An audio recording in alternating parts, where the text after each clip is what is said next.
It's got absolutely nothing to do with the comp. Like in the grand schemes of things, I know it sounds cruel, but it's a car park comp.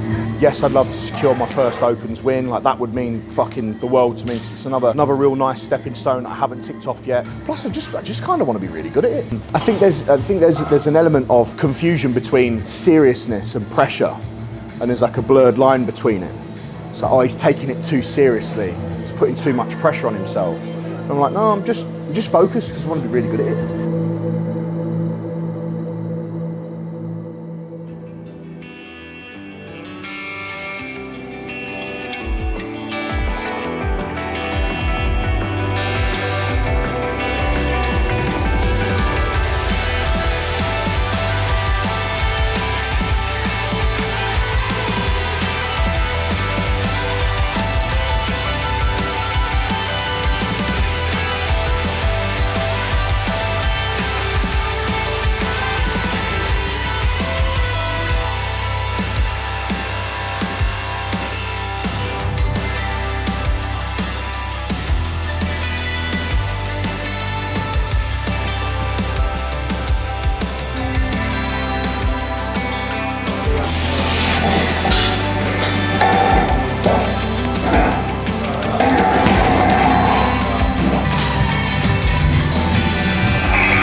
I should be breathing out because then all I do here is breathe in, but there I breathe out and then breathe in. That's the stuff that makes you feel gassed because it's you're not actually out of breath. You're like, you could do it yourself. Like if you just sit and hold your breath for as long as you possibly can, when you eventually need to breathe, you're out of breath. You haven't moved. Do you know what I mean? So because you've spent too long holding your breath during the reps, you panic breathe because your body's been deprived of oxygen. Instead, if you deliver oxygen, so I meant to breathe out when I deadlift, breathe in as I lap, breathe out as I clean, breathe in and then press, and then breathe out as I lock out. If I do that, I'm like 4 reps in, I just feel completely calm. I didn't do any of that, so I was a complete gassy, wobbly mess on rep 5. Something that me and Alexandra, my mindset coach, have been talking about quite a lot is obviously it's as you've just highlighted, it's not physically possible for me to come in and do this again tomorrow, to try it again, or is it going to be logical to even do this again next week with my knees being so sore off the back of doing that? Probably not, and me and Ben will discuss that. So that might be my last opportunity to physically really practice before comp. But I can practice literally every single day by sitting down in a quiet space, closing my eyes and visualizing. And it seems really like, yeah man, hippie, spiritual and daft, but actually Every single high performance athlete does the same thing. They all do it, whether they do it on purpose or whether they do it naturally. They visualize, boxers visualize their walkout, they visualize coming into the ring for the first time. They visualize, you know, if they're gonna slip that way, what shot they're gonna come back with. If they get a touch and they block an inside shot there, they follow that straight up with a hook that way or a hook that way. Like, that constant visualization creates neurological pathways in your brain where your brain genuinely starts to believe that it's done it before. And you can gain a lot of confidence off that. Serious secret weapon for athletes that want to compete. So my job now is to literally meditate on that for the next 14 days or however long I've got. Longer, 3 weeks. And just remember, like I did it perfectly a couple of weeks ago. Deadlift, breathe in, clean, breathe in, press, down, deadlift, breathe in. Because all you'll do is when you blow air out, the very next thing you're going to do is breathe in. Like you won't and hold the breath. No, the very next thing you'll do is breathe in. But it's the breathing out bit that people get wrong. And you see people sometimes, because they know to breathe and brace, they'll breathe in, brace, do a rep, let a little bit of air out, come down, still holding their breath, and try and breathe over the top of it, and then you stack air on top of each other. Now you're really panicking. Now you're dizzy and it's carnage. You just have to get your breathing points right. If my knees felt really, really good, I've got some 110 kilo back off sets programmed, but there's absolutely no way I can do them. It hurts to sit down and stand up, so. My 110 kilo last warm up, I made a fucking meal of that. That was a crap rep as well, just messy. Watched it back and it was messy, but it moved fine. So it's like, just crack on, load the damn weight and crack on. All the presses with that were sound and I was very stable overhead. Like, there's a lot of positives from it. I just a muppet with my breathing and a muppet with that first clean, but I've got to try and just get things under a little bit more control. I just wish, like, and I'm always up against it with push pressing anyway. I wish I could get more practice in. Like, I'd love to just knock out, I think, what was he programmed? 110 kilo, 2 sets of 3, 2 second pulls, 2 second on the lockout on each rep. I'd love to do that like right now and just work on that and get into that groove, but my knees can't take it. Like, my knees are just fucking blown. The straps, the patella tendon straps, one thing it does is it will put pressure on the area of the patella that's where the pain is, and the pressure where that is will refer the pain somewhere else where there's no issues, there's no frays in the tendon. So it generally prevents or masks a little bit of pain that way. But if they're on tight enough as well, it stops the tendon from moving left or right. Because if the tendon jumps left or right, that's when you get a lot of pain. I've done it before, I've twisted my knees quite a lot when I pressed, like my press become unstable overhead, needed to take a step and twisted my knee, and that's been quite bad. But my knees are shit because my technique's shit. And it's another thing to really work on and address in the off season when I get one, whether that's after Hampshires or slightly later on, is I don't break in my hips enough when I push press. I put it all through my knees. And if I break in my hips, then you don't have to bend your knees as much, and it absolutely rockets overhead as well. It feels loads better, but I'm just not well oiled enough. The exciting part about it is I'm fairly strong. Like, even though that took longer than it should have done, it felt easy. And I felt like I could do what I wanted to do with it in the moment, even though I wasn't doing a very good job of it. I had control. I just would have liked to have, like, I know now that moving forwards, once I get this figured, I'm going to put a lot of weight on the push press itself. So maybe like 20 kilos, we'll see. Yeah, I'd have liked to a lot more from that, and I know I'm better than that, but it's just weaknesses highlighted, is what it is. Love a bit of biofreeze. Biofreeze. That work? Biofreeze. Get your biofreeze. The only freeze you need. Cryotherapy spray, innit? And we sell it at the gym, as well as you can buy it on Amazon, but buy it from the gym because we make about 50 pence off the bottle, and that keeps the lights on in the gym, supports the family business.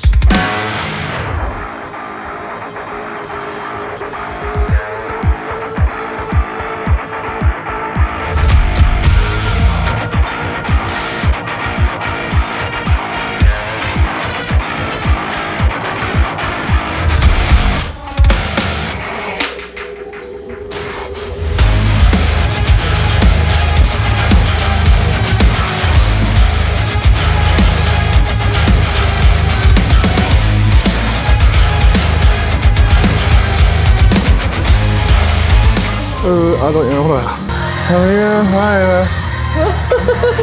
Get out my way. Used to be. I don't even know his name. Vessel. I'm not Vessel. Your brother Vessel. Insert brother Vessel.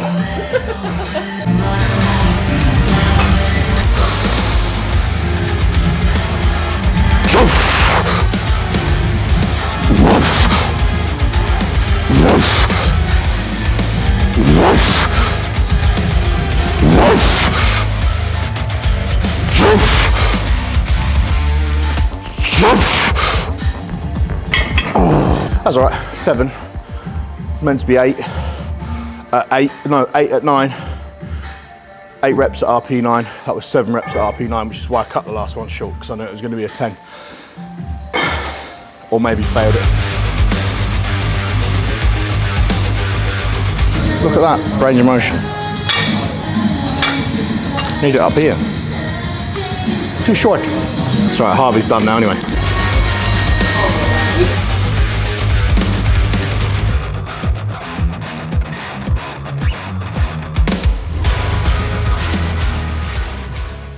Hey, fuck the boom boom, are you joining in or what? What am I paying you for? You say I'm not paying you? I don't know what to expect here. So he's changed my cardio to 1 kilometre ski erg, but at an 8 to 9/10 pace and effort. Smooth pulls and motion, or just some 30 on 30 off bike for 5 minutes. I'm going to do ski erg. 1 kilometre, 1,000 metres at an 8, 9, 10 effort. I don't know how far that is. That's far. Police are here, can't do it. Police have just pulled up.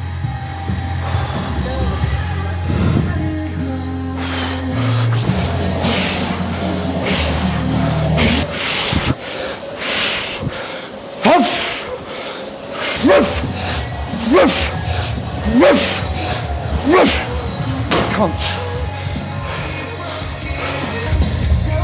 Oh, gassy, yeah, but the hard bit was just the lactic acid in my hamstrings from yesterday. My hamstrings are quite sore from yesterday's work. And then my fucking triceps from doing the push downs just now. They're so pumped. So then like pulling down, I was like trying to pull a little bit more in my lat and use my weight as opposed to my tricep. So I was so pumped. I like that though. I like stuff like that. I did underestimated how hard that was going to be. That was 1,000 in on just under 4 minutes. Yeah, it stopped at 4:10, but it was at 1,019, so it rolled on a little bit in or around 4 minutes. I'll not claim under 4 minutes because I don't know for sure unless you got it on camera. As it hit 1,000, I don't know. There you go, guys. Another session done. It's very weird to be happy and disappointed all at the same time. 6 reps with 120 consistently like that is a PB, so that's good and it's strong. I just would have liked it better, and I know I can do better, so that's cool. So we just, as part of the process, we just refined, but not disappointed enough to sulk about it though. And the rest of the work in the session was good and strong. So very happy. We're 3 weeks out. Are we 3 weeks out? Yeah, 3 weeks out. Just under. Yeah, 2.5 weeks. We've got this week and next week training wise, so that's probably my heaviest log session done. I don't know. Me and Ben, we need to have a little conversation about next week and come up with a strategy that makes sense for my knees, so you don't hammer them 2 weeks in a row and then only give them a week to recover, because that won't end well. But all in, still positive, very good, excited, looking forward to the comp. Everything's in a good spot. I'm not sure what we'll vlog next, but make sure you've clicked subscribe if you haven't already. Continue to follow my journey. We're only going to get bigger and better from here. Until next time, peace, love and cake.